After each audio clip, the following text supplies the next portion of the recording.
Bienvenue sur cette nouvelle vidéo. Tu penses que ton chien n'en fait qu'à sa tête, qu'il ne revient jamais, qu'il est têtu, tu as de la difficulté à le rappeler quand il s'enfuit, tu penses qu'il le fait exprès? Écoute cette vidéo, je vais te donner des conseils. De notre point de vue, le rappel est le plus important des commandements. C'est la sécurité du chien et votre sécurité à vous qui est en jeu. Pour ce fait, vous allez avoir besoin d'un bon outil, de beaucoup de patience et surtout des petits biscuits. Le fait d'avoir un bon rappel avec votre chien va juste améliorer votre relation. Si vous l'appelez, il revient et vous n'aurez plus besoin de vous fâcher avec lui pour qu'il rentre à la maison. Je suis Cécile Desflammes, intervenante en comportement animal et mon but dans la vie est d'améliorer la relation entre vous et votre chien. Que votre chien devienne votre meilleur ami et pour ça, comprendre le système psychologique de votre chien. D'ailleurs, si tu veux améliorer la relation avec ton chien, je t'invite à télécharger notre guide gratuit qui s'appelle Comment fatiguer ton chien sans effort. C'est un guide qui est gratuit, il est juste là. Souvent, mes clients me disent « Oui, mais Cécile, regarde, dans la maison, je peux le rappeler, il n'y a pas de problème et dès que je sors, il ne m'écoute plus, il n'en fait qu'à sa tête. » Et oui, c'est normal parce que la distraction est l'élément le plus important pour l'éducation de votre chien.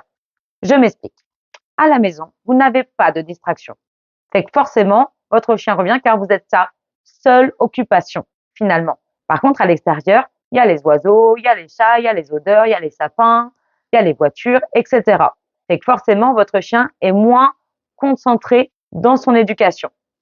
Pour une bonne éducation, il faut toujours que notre chien soit à 90% de réussite. Si votre chien est dans un parc à chiens en train de jouer, forcément, vous allez le rappeler et il va pas venir parce que la distraction, est beaucoup trop forte. Alors, l'étape numéro 1 est de trouver la bonne motivation. On va pas se mentir, les chiens sont motivés énormément par la nourriture. Du coup, il faut quelque chose de vraiment super appétant pour avoir un excellent rappel avec votre chien. Nous disons toujours gros biscuits pour gros défis. Je m'explique. Si à la maison, pas de distraction, vous prenez du foie séché par exemple. Le foie séché, vous l'utilisez à la maison, ça fonctionne, il a votre attention. Par contre, quand vous êtes à l'extérieur, la distraction est plus forte et du coup, le foie séché ne fonctionne pas. C'est comme si vous mangiez tous les jours avec votre amoureux ou votre amoureuse McDonald's tous les jours et puis que arrivé samedi, on dit ah bah tiens, on va au restaurant puis on va manger McDonald's. Bah non, moi j'en mange toute la semaine, ça me fait pas forcément rêver d'aller au McDonald's les fins de semaine quand je sors. C'est un peu la même chose pour votre chien. S'il a l'habitude de manger quelque chose à la maison sans distraction, votre friandise perd de la valeur finalement quand vous arrivez en grosse distraction. Fait que l'étape numéro 1 est d'avoir une bonne récompense, quelque chose qu'il n'a jamais quand vous allez pratiquer votre appel à l'extérieur. La deuxième chose, et pour qu'un comportement soit validé à 100%, il faut le travailler en durée, en distance et en distraction. Par exemple, à l'extérieur, votre distraction est à 100%. Il y a tout qui joue contre vous. Fait que forcément, si vous avez une grande distance avec votre chien, c'est fort probable qu'il ne revienne pas.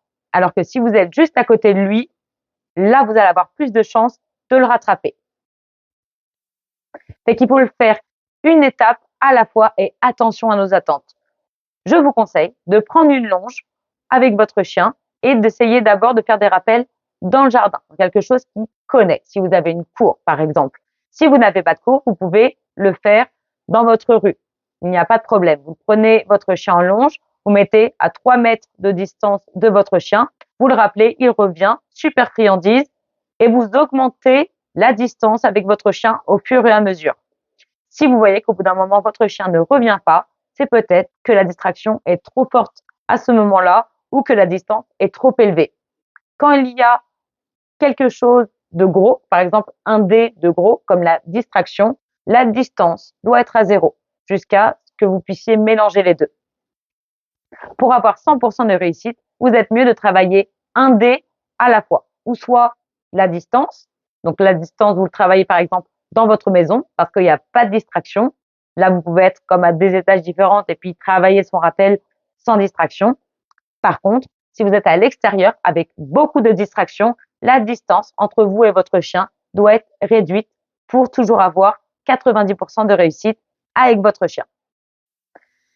Donc, si je résume un petit peu les techniques, il nous faut des super biscuits, une longe, une gestion de l'environnement. C'est-à-dire que si vous êtes à la maison, vous travaillez en distance et si vous êtes à l'extérieur, vous travaillez en distraction.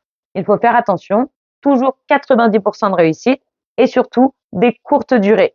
Attention à la capacité d'apprentissage de vos chiens. Je préfère toujours plusieurs séances de 5 minutes dans la journée plutôt qu'une grosse période d'entraînement de 1 heure. Si la fatigue vient à votre chien, vous aurez perdu l'entraînement que vous étiez en train de faire parce que votre chien n'est pas concentré. Il faut vraiment que votre chien soit là pour être en capacité d'apprendre le rappel. Je t'invite aussi à télécharger notre guide gratuit qui s'appelle « Comment fatiguer ton chien sans effort ». Cela va vous aider à améliorer la relation entre vous et votre chien et le guide se trouve juste ici. Si tu as aimé cette vidéo, je t'invite à cliquer sur « J'aime » pour avoir encore plus de conseils et toujours une meilleure relation avec ton meilleur ami canin.